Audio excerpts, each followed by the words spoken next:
Hello everyone, welcome to Everyday Prelims series of Shantha Lakshmi IAS Academy. So today in this video, let us discuss the topics of 18th and 19th of December 2025.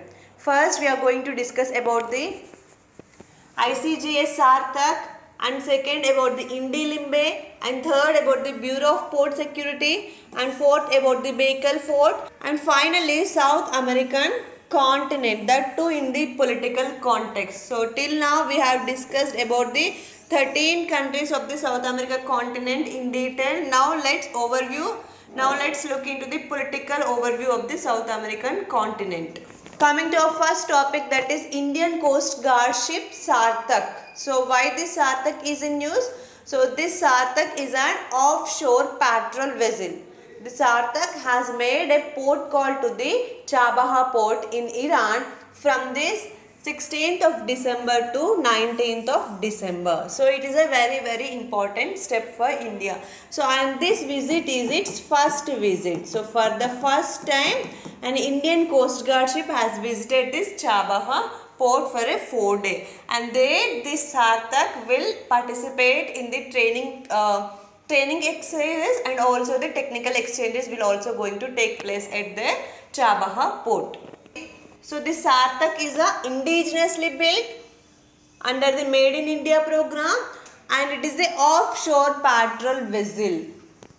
So this offshore patrol vessel, what do you mean by offshore patrol vessel? So offshore patrol vessel means any medium sized multi-role vessels which are designed to operate in the offshores of a particular country, in this case in India, especially at the exclusive economic zones. So this Sarthak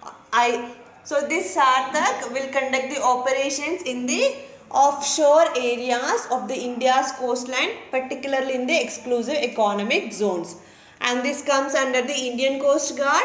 This Sarthak was built by the Goa Shipyard Limited, and it was commissioned on 28th of August 2021 based at the Porbandar coast in Gujarat state. So what is the role of this offshore patrol vessel, that is Sarthak? See, first is the maritime security. Yes, obviously any vessel, whether it is a naval ship or any coast guard ship, its first and foremost priority is to enhance the security of the seas and the oceans. So first is that enhancing maritime security, and next is the coastal patrol. This Sarthak will also patrol the coastal areas in India, particularly at the Porbandar in the Gujarat. And next is the search and the rescue operations. This Sarthak will also conduct the search and the rescue operations in terms of any disasters. And next is the law enforcement. It will also ensure to implement the laws which are associated with the smuggling or the poaching of any or the illegal trade of any illegal items on this particular area, that is in the marine sector. And next is the pollution response. It is also interested in taking the responsibility of reducing the pollution in this marine areas. How? By reducing the oil spills or by giving its operations during any oil spills, and also it will ensure that no hazardous chemical or no hazardous substances is spilled over these oceans or the seas. Now coming to our second topic, that is Indi Limbe. So it is also known as the Indi lime in general. So why this is in news? So this is a GI tagged product from Karnataka state. So for the first time India has exported 3 metric tons of this Indi lime to Oman. Indi lime to Oman, by recognizing its global potential. So the exports to the Oman is first time. Its exports to Oman is first time, but previously in the month of August 2025, India also exported this Indi limes to the UAE. So in local language, this Indi lime is also known as the Indi Limbe or the Kagzi Indi Limbe. These are extensively cultivated in the Indi, Vijayapura and Sindagi talukas of Vijayapura districts. Previously these are known as the Bijapur, and now in the Karnataka state. So this Indie lime got its GI tag recognition in the year 2023. And this GI tag recognition was facilitated by the University of Horticultural Sciences, Bagalkot, Karnataka, as well as the Department of Horticulture, Vijaypura, Government of Karnataka. So these institutions played a very important role in getting the GI tag for this Indie lime from the Vijaypura districts of Karnataka state. So why this Indie lime has got the GI tag? Because of its unique specialities, right? Because of its unique characteristics, right? So what are those unique characteristics of this Indie lime? See, first is that it is beared throughout the year without associating with any seasons. So it is available all throughout the year. And this fruit, even after ripening, also does not fall from the tree. And the next is that it has high keeping quality. That means for the 10 to 15 days it can be stored at the room temperature. It can be preserved for the 10 to 15 days in a fresh manner at the room temperature. And next, it has the high percent of the juice content, which is very important. Juice content, that is 38.69 to 47.21% of Indie lime consists of the juice only. And next, it's very thin skin or the peel. See, the Indie lime has a very thin skin or the peel.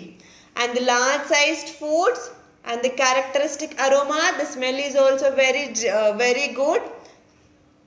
And it has also the less number of the seeds, from 8 to only 13 seeds compared to other lemons or the limes. And these are also round to oval fruits, and these shine at the attaining the maturity.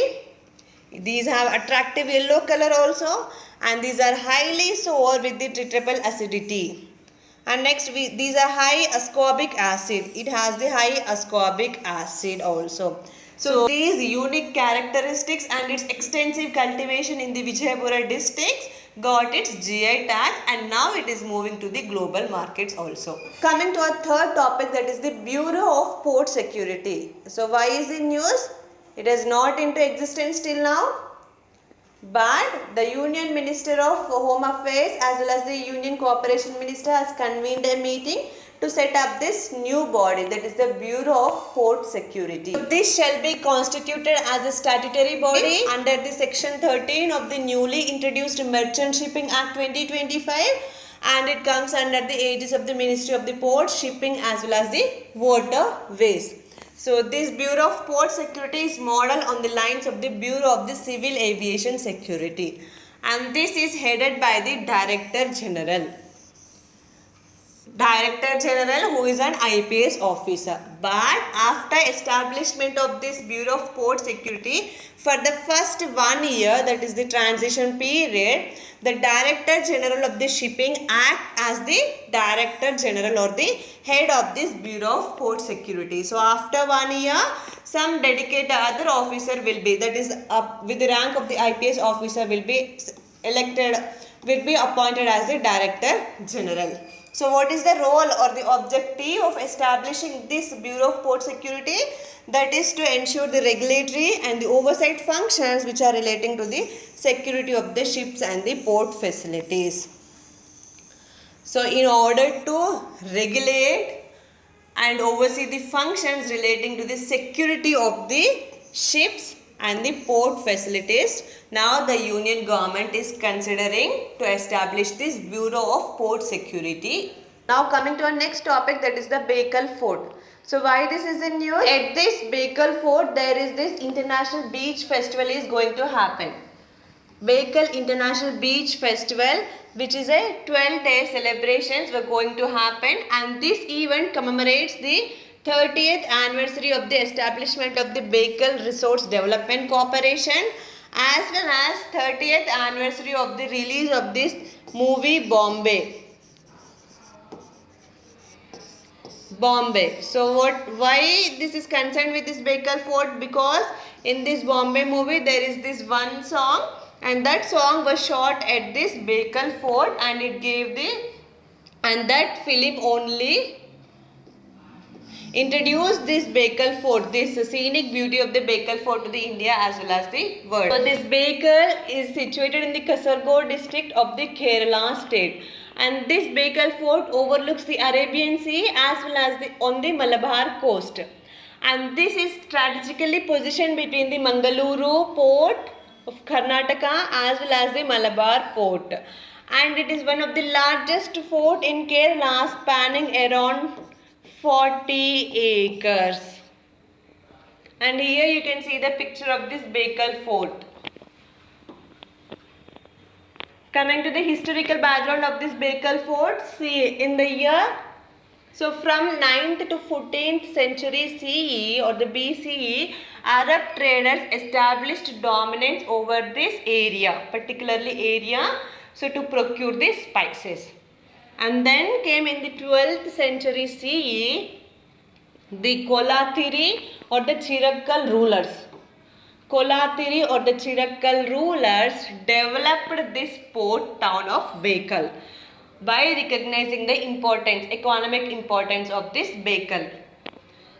And next after that there was this conflict between the Kolathiris and the Vijayanagara rulers for the control of this Bekal area. In the 14th century, European traders also entered to this Bekal fort or the Bekal area. And see, there is this one Portuguese traveller whose name is this Duarte Barbosa. Portuguese traveller Duarte Barbosa visited this area and he also mentioned about the importance of this Bekal area in his travelogue. So he belongs to the 16th century.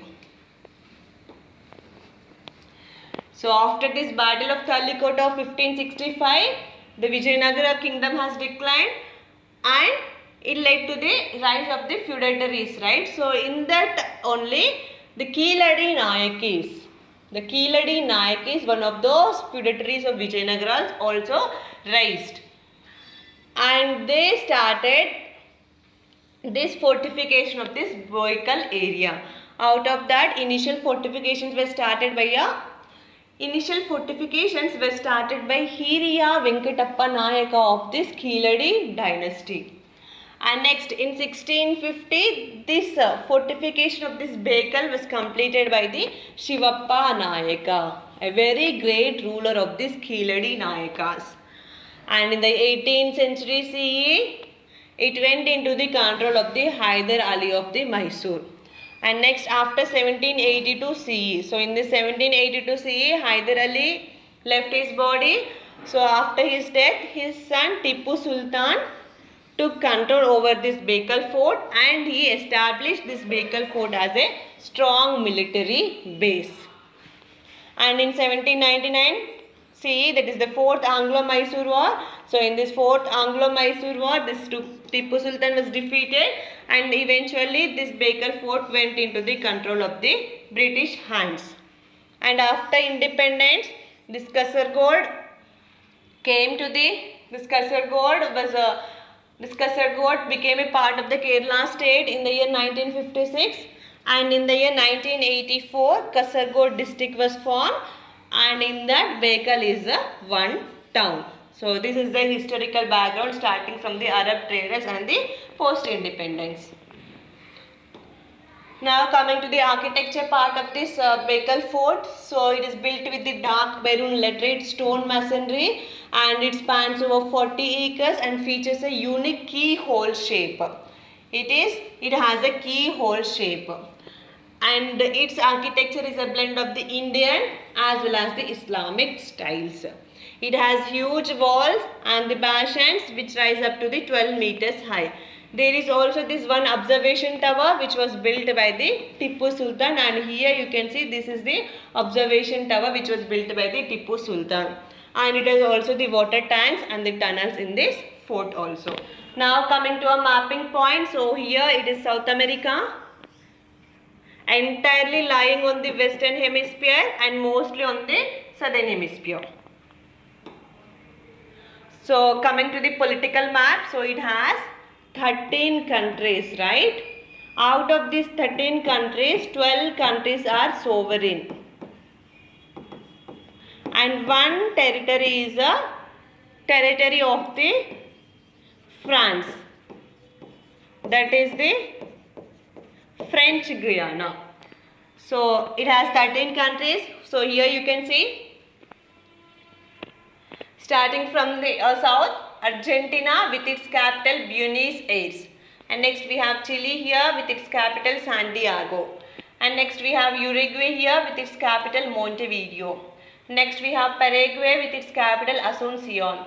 Brazil with its capital Brasilia. Bolivia with its capital La Paz.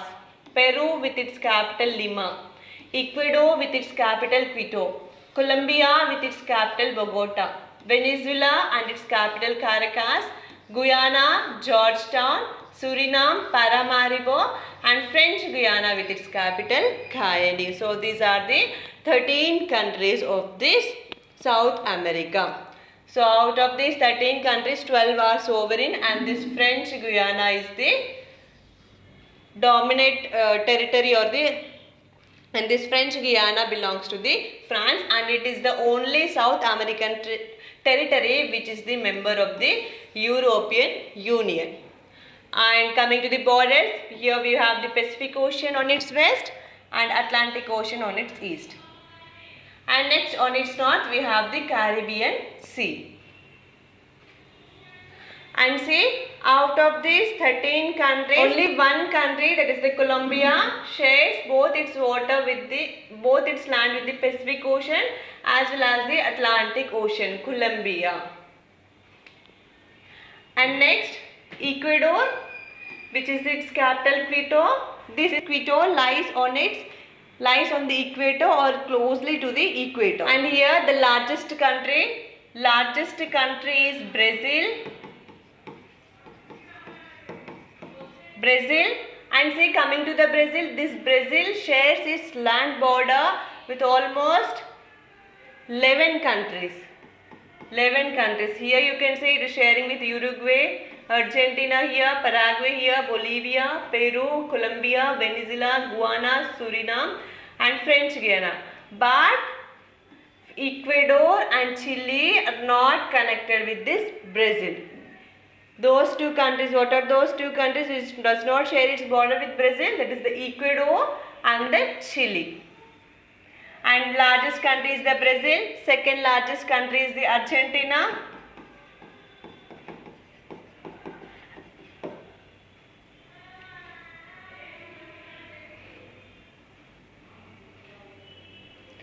And smallest country is the Suriname. Second smallest country is the Uruguay. Of these 13 territories, almost 9 countries official language, or the 9 countries people speak Spanish. Spanish language only. The 9 countries official language is Spanish. But what are those 4 countries which have the other languages? That is the Brazil. Brazil's official language is Portuguese. Brazil's official language is Portuguese. And next we have this French Guiana. Its official language is French. And next we have Guyana. Its official language is English. And next we have Suriname. Its official language is Dutch. So remember these 4 countries. So apart from these 4 countries, all other countries' official language is Spanish. So that's all for today. Thank you.